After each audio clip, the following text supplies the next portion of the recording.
Hello, my name is Bruce Crayonhop, and this is my second screencast on quantum computing, aside from the one on spins. So my interest in quantum computing was piqued by an interview at a quantum computing company.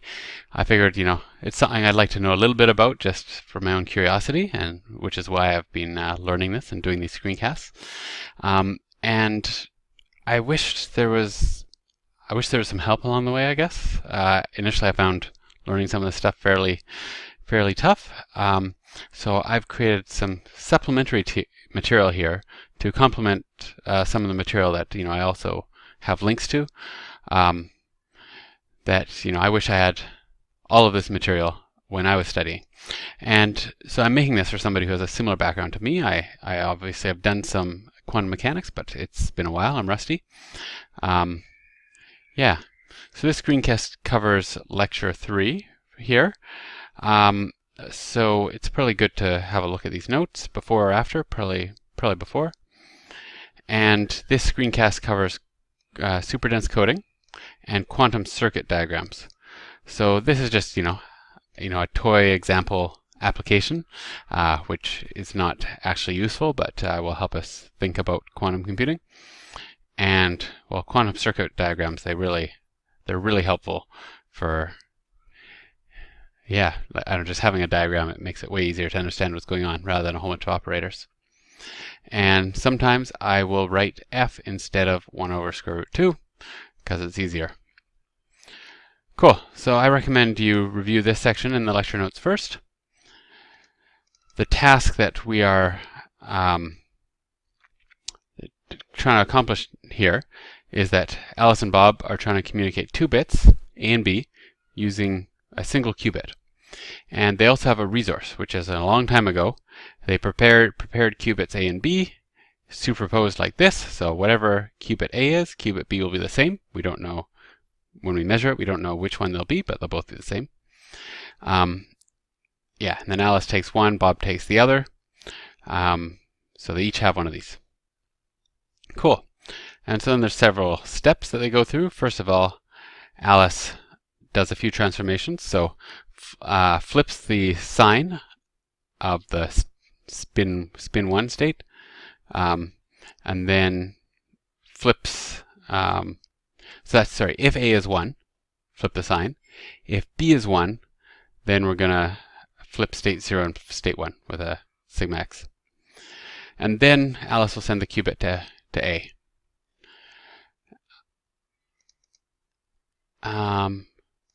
Let's go over what Bob does next. So next, Bob will do a controlled knot. So Bob now has both qubits. Bob will use A as the control and flip B if A is 1. And then Bob will apply a Hadamard to A. And then Bob measures both qubits and the output will be AB. Cool? So let's hide this for now. And we'll just look first at what Alice's steps do. Alright, so these are just regular bits, A and B. So after step 1, we end up in this state. We flipped these two signs because A was 1 here, right? And then after step 2, so here, even though Alice only has qubit A is totally entangled with qubit B. So we're keeping track of what their superposed states are as we do operations just on the first qubit A. So now we're going to switch qubit 0 and qubit 1 when B is 1. So that's in this row and in this row. So 0, 0 becomes 1, 0, and this becomes, so we flip the first qubit here and we flip the first qubit here. And now we send the qubit over. So here, this is stuff that Bob is doing. So let's look at Bob's steps. So Bob does the controlled knot. So when qubit 1 is 1, so that we're going to change that to a 0, which is why it's a 0 for both of them. It can be factored out. So this 0 will change to a 1, and so on. Cool. And then we apply a Hadamard to the first qubit, which is this part, because this we want to get this into a nice state, and so this is going to go to a spins to state 0. This will also go to state 0. Here we've got a negative, so these will go to state 1. And yeah, we got a negative sign out front. That doesn't matter. And you notice these are exactly the same as these. So it works. But so far you might be like, okay, I see it works, but like, how would we know to do this? Like, what's kind of the idea behind it? Which is what I will go into next. Some intuition about why this works. So we start in this state, and we want to encode all the information that we need into the combined state just by changing qubit A. And so we can do that. So Alice can do basically two things to qubit A. You can change the phase, like adding a negative, and you can flip state 0 and 1, right? And by changing the phase and flipping state 0 and 1, you could encode all the information into this joint state. Cool. So this is what we do after 2 steps. Now we can see they're all distinct, right? This has the same states, but with a phase shift. This and this have the same states, but with a phase shift. And this state is obviously different than that. That's different than that, right? So all of these states are distinct. Cool? Now also, so then after this step, we send qubit A over to Bob. So Bob then has both the qubits. So we only have two of these states. So it looks like, maybe we can do a single Hadamard and get back to a nice, either 0 or 1 state, right? Except right now, both the qubits are different between here and here, right? This is 0, 0, this is 1, 1. So we can't do a Hadamard on that. If we can flip the second 0 here to a 1, right? So if we change that into a 1 instead, then okay, the second qubit is 1 for both of them. So we could factor out the second qubit, and then the first qubit we could do a reverse Hadamard. Or we could do that the other way around, right? Maybe we can change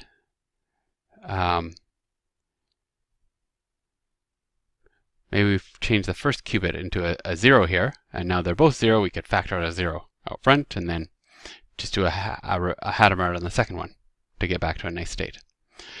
All right. So let's look at what we can do with the second qubit here. Second state here. So we want this to go back to this. So either we can make the second qubit both in state 1, and then do a Hadamard on the first qubit. So yeah, we could make that a 1, and then we can do a Hadamard on state 1, and that will take us back to this state. Okay, that works. And either way would work on that state. Let's look here. So here we flipped the second qubit. Let me see, if we flip the second qubit to a 0, there, so it stays 0. So here we flipped that when it was a 1 here, so it looks like a controlled not, right? Because here we're not flipping this one. So when it's a 0, we don't flip it. Okay, that looks kind of like a C naught. There. So then looking here, a C naught. Okay, flip that to a 0, so it'll stay 0. And then on the second state, we do a Hadamard with a negative. That'll go back to a 1. Okay, great. So this same operator will work there as well. And we can check here. It's got the negative. I'd love to change that to a 1. We've got a 1 here. The C naught will do that. That'll stay the same. And with a negative, that will go back to a 1. Excellent. It's got a negative in front of the 0 state for the first qubit, so we'll actually get a negative out, but we'll get negative state 1, 1. All right, so C naught and then a Hadamard on state 1 does the trick. So this C naught was where we're changing state 2, so this is C naught 1, 2, really, that was doing the trick there. Cool. All right.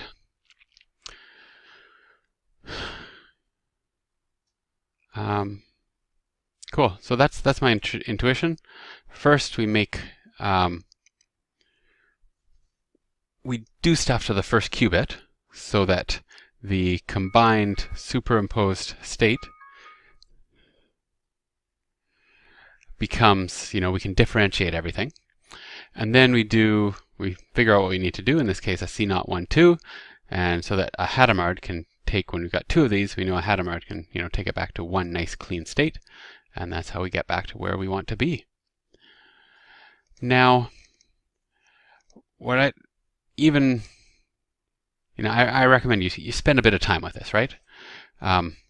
Hopefully, this video has given you some ideas, but, go through the different steps, figure out how to encode A and B into the states, figure out how that works.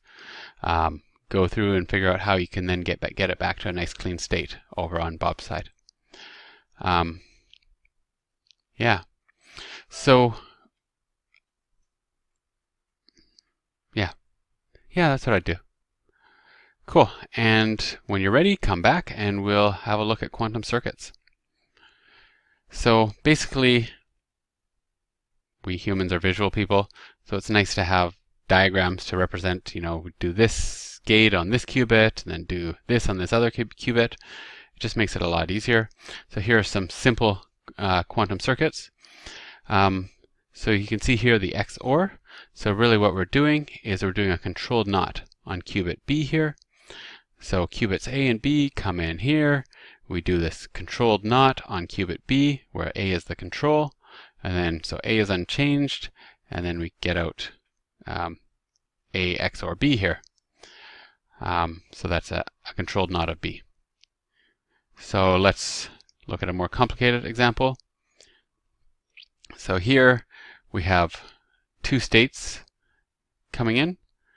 So psi1 is the combined state at this point in time. We do a Hadamard on both of them. Then we do a controlled NOT. The first qubit is the control. Second qubit is the one that is being knotted if the first qubit is a 1 in state 1. So that gives us to state psi3. And then we do a couple Hadamards again, and that gives us state psi4.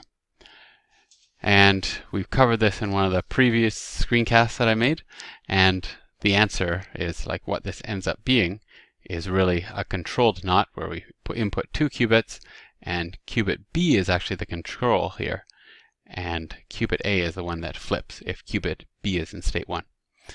And so we get this out. So yeah. So this, I don't know, it's a nice representation to show what's happening.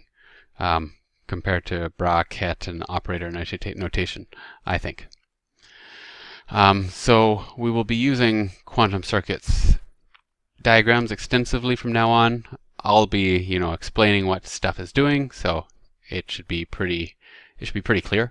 But this is just a quick taste of them.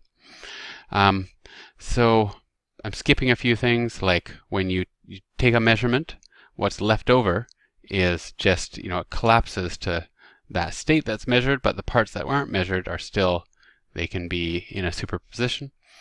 So I'm not covering that. That's covered in the lecture notes. So do make sure you go over the Lecture 3 lecture notes. And thank you for watching.